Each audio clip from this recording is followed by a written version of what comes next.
Kolkata night Riders ভাই কী লেভেলের comeback একে বলে। আইপিএলের ইতিহাসের সবথেকে সেরা দুটো কামব্যাক কিন্তু কলকাতা নাইট রাইডার্সই করেছে, তাছাড়া অন্য কোনো টিম কিন্তু করতে পারেনি। 2014 সালে পরপর 7খানা ম্যাচ জিতে প্লে অফে কোয়ালিফাই করে, সেখান থেকে তারা চ্যাম্পিয়ন হয়। 2021 সালে পরপর 7 থেকে 8খানা ম্যাচ জিতে তারা প্লে অফে কোয়ালিফাই করে, সেখান থেকে ফাইনালে কোয়ালিফাই করে, কিন্তু দুর্ভাগ্যবশত ফাইনালে হেরে গেছিলো। তো এই দুটো ছিল আইপিএলের ইতিহাসের সবথেকে সেরা কামব্যাক।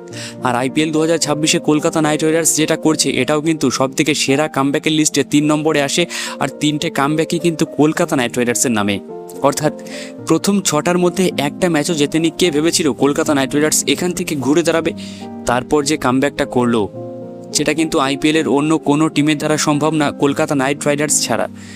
6টা ম্যাচ, 7টার মধ্যে 6টা ম্যাচ পরপর জিতলো এবং অন্য টিম রীতিমতো কাঁপছে কিন্তু কেকেআরকে দেখে।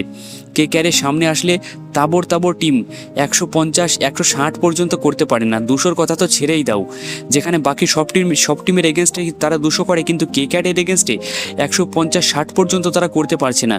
আর কেকেআর আইপিএলের অন্যতম সেরা বোলিং লাইন গুজরাট টাইটান্স তাদের বিরুদ্ধে 247 কিন্তু করে ফেলে। এর থেকেই বোঝা যায় এই টিমটা কতটা স্ট্রং। আসলে তারা ছন্দ খুঁজে পাচ্ছিল না।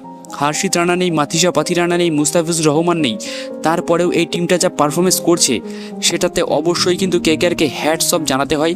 এবং কেকেআর আইপিএলে প্লে অফে যোগ্যতা অর্জন করার সব থেকে প্রধান দাবিদার বর্তমানে 4 নম্বর টিমের ক্ষেত্রে, কারণ কেকেআর বর্তমানে কিন্তু 13 পয়েন্টে পৌঁছে গেছে। লাস্ট ম্যাচ তার দিল্লি ক্যাপিটালসের বিরুদ্ধে, যেটা অবশ্যই জিততে হবে। এবং অন্যদিকে 24 তারিখে ওই দিনই দুপুরবেলায় মানে বিকালবেলায় ম্যাচ রয়েছে রাজস্থান রয়্যালসের সঙ্গে মুম্বাই ইন্ডিয়ান্সের, যেখানে অবশ্যই রাজস্থান রয়্যালসকে হারতে হবে। আর অন্যদিকে পাঞ্জাবকে লাস্ট ম্যাচ বাকি পাঞ্জাবের, সেটা হারলে তো কেকেআরের জন্য খুবই ভালো, আর না হারলেও কোনো সমস্যা নেই। রান রেটে একটা লড়াই হবে পাঞ্জাবের সঙ্গে। সুতরাং কেকেআর ফ্যান হলে তুমি ভিডিওর নিচে অবশ্যই কমেন্ট করে তোমাদের মনের ভাবটা অবশ্যই জানিও, মনের অভিব্যক্তিটা অবশ্যই জানিও যে কতটা খুশি তোমরা এই কেকেআরের এই দুর্ধর্ষ নেক্সট লেভেল পারফরমেন্সে। অবশ্যই কিন্তু কমেন্ট করে জানিও।